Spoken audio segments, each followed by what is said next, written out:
Hey guys, so welcome back to our little devotional series. This is part 3 of the series. The other 2 parts are already up on Microsoft Teams, and I believe they're on YouTube as well. I'm not really sure, but they might be. But today, I kind of wanted to talk about kind of the big chunk of Deuteronomy, which is chapters 4 through 29. So obviously, I'm not going to be able to cover 25 different chapters in 7 to 8 minutes, but I can cover kind of like a vague understanding of like what those chapters are. But before we do that, I kind of wanted to tell you what the word Deuteronomy means, and Deuteronomy quite literally means restating the law. So it means second law, and in Deuteronomy we obviously have Moses in the first 3 chapters leading his people again, and then restating the law from 4 through 29. So most of these chapters are pertaining to Moses, retelling it to the second generation of the Israelites before they entered the land of Canaan. But I hear a lot of questions sometimes. It's what exactly is the law, and how should we follow it? Because there's some really weird laws inside of Deuteronomy that we don't really kind of follow nowadays. But there are 3 different types of laws. The first type of law is the ceremonial law, and that has to do with offerings of lambs and sheep and all that sort of thing. And that is the law that we don't follow anymore, because Jesus fulfilled that law in the New Testament when he was crucified, because he was the sacrificial lamb for us, the final sacrificial lamb to God. And before all that, they would sacrifice lambs to God as kind of giving something to him.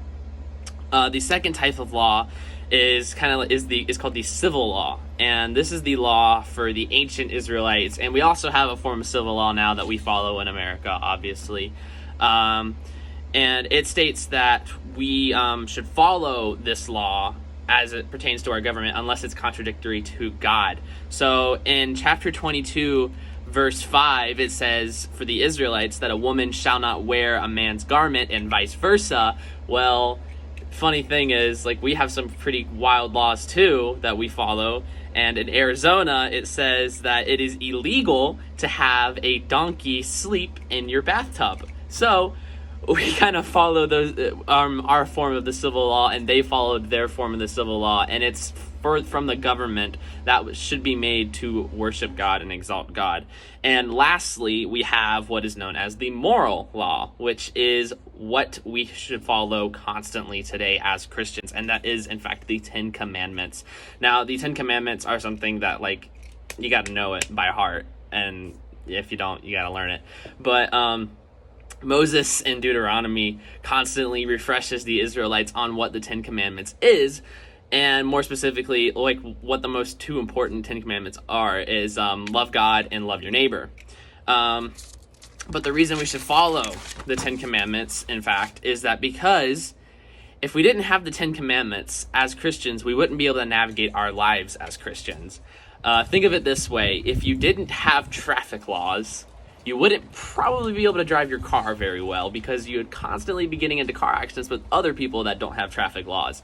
So, as Christians, if we don't have the 10 Commandments, then we won't be able to navigate our way through life as Christians. In chapter 29, and this is kind of the chapter that I kind of wanted to focus on today, it talks about the covenant being renewed with God. And God paints this picture of all that he has done for the Israelites and what would happen if they were to stay in obedience with God and his law. So in chapter 29, verses 1 through 9, it says, "These are the words of the covenant that the Lord commanded Moses to make with the people of Israel in the land of Moab, besides the covenant that he had made with them at Horeb. And Moses summoned all Israel and said to them, 'You have seen all that the Lord did before your eyes in the land of Egypt to Pharaoh and to all his servants and to all his land, the great trials that your eyes saw, the signs and those great wonders. But to this day the Lord has not given you a heart to understand, or eyes to see, or ears to hear.